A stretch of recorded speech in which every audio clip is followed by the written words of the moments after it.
आज घरे जी क्षीर थिला सेतिकी क्षीर को छेना छिड़े घर लोक समस्त छेना तरकारी तैयारी हो पार न से मुझे आलू पकई समस्त सुपर टेस्टी तरकारीटा तैयारी कली सी भी बिना पियाज रसुण रे और बहुत बढ़िया टेस्ट लगुला। आपण मान सहित भी बेले बेले एमती हो क्षीर रही जाइथिबो किंतु एते कम क्षीर थिबो जे समस्त से छेना तरकारीटा हो पारिबनी।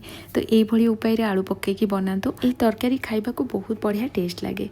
ये मु 3टा आलू को चोपा छड़े नहीं ये सरू होल वाला आम ग्रेटर नवा जोटा गोटे मोटा थाए ना से ग्रेट करें एमती सरू होल वाला ग्रेटर जदि ने आलूटा पूरा छोट छोट होगी ग्रेट हम और ये बहुत बढ़िया से मिसीज। तो एबे या आम ग्रेट करनवा और ग्रेट कर सारापर ताकू आम 3 ରୁ 4 थर भल भाव में धोई नवा जहाँफल आलू रे जहाँ भी स्टार्च थी से भल भाव में क्लीन हो। तो ये आलू को मुझे 2 थर धोई नहीं आउ गोटे थर धोई ताकू भल भाव में चिपुड़ी आम बाहर करनवा।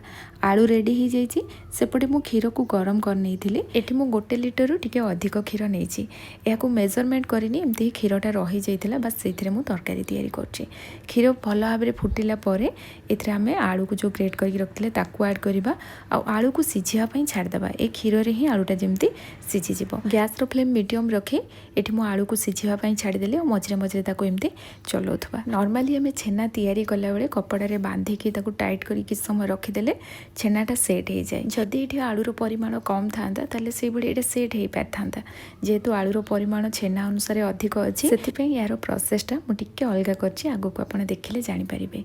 ये आलू सिझीगला मुझे कैप्सिकम को छोट छोट काटिकी ऐड कली 1 छोट चामच कंचा जीरा 1 चामच चिली फ्लेक्स कि आप कंचा लंका को छोट छोट काटिकी ऐड करेंगे। ये सब जिनस को भल भाव में मिक्स करनवा अधिक समय फुटेवा दरकार नहीं।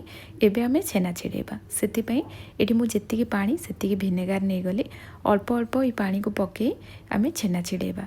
भिनेगार जगह आप लेंबू रस यूज करेंगे कि छेना पानी व्यवहार करेंगे। क्षीर ये भल भाव में फुटी जाइए छेना छिड़ेवा टाइम आम गैस फ्लेम लो करदे और जिते छेना छिड़ा आरंभ होना गैस फ्लेम बंद करदे हेले छेनाटा पूरा सॉफ्ट होकर तैयारी हम और छेना पानी रे ये आम छेना को अधिक समय रखबानी ना छेना हार्ड हो। लास्ट मुझे धनिया पत्र पकई एबे गोटे कटन कपड़े कि स्ट्रेनर रे ये छेना को आम छाणी नवा और नॉर्मल पानी रे थरे 2 थर धोई नवा जहाँफल लेंबू कि भिनेगार जब छेना छिड़े ना जो खट्टा अंशटा थी से क्लीन हो।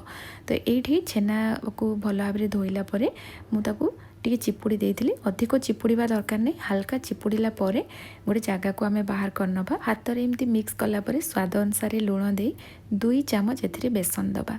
ये मुझे छेना देखो छिड़े मात्र 2 चामच मु बेसन ऐड कर अधिक बेसन देवेनि ना टाण हो एमती हल्का जदि बेसन पकेबे ताले ये पूरा सॉफ्ट होकर तैयारी हे जो छेनार बॉल गुड़ाक तैयारी हम और जना भी पड़ोनी जे बेसन पड़ी बोली।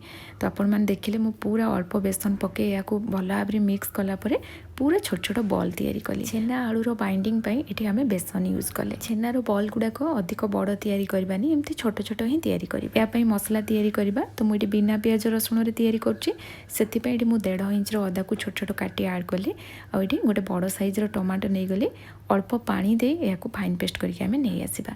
एपटे कड़े गरम करदेली ए रिफाइंड ऑयल ऐड करुँची तेल भल भाव में गरम है गैस फ्लेम लो कर गोटा गरम मसला ऐड करवा। गोटा गरम मसला मुझे तेजपत्र डालचीनी अलैच गुजराती लवंग ये सब जिनस को तेल रे किछि सेकेंड भाजीदबा जमती यार फ्लेवरटा ए पलि आसो। तापर टमाटो अदा पेस्ट को ऐड करी गैस फ्लेम हाई रखा और कंटिन्यूअसली यहाँ चलेबा कारण ए पानी अंश अच्छी से पूरा ड्राए होगा पर्यंत एमती चलेबा। किछि समय चलैला परे देखिबे एटा ड्राई हो तापर गैस फ्लेम लो करी 1 ରୁ 2 मिनिट ये मसला को आम कषि नवा।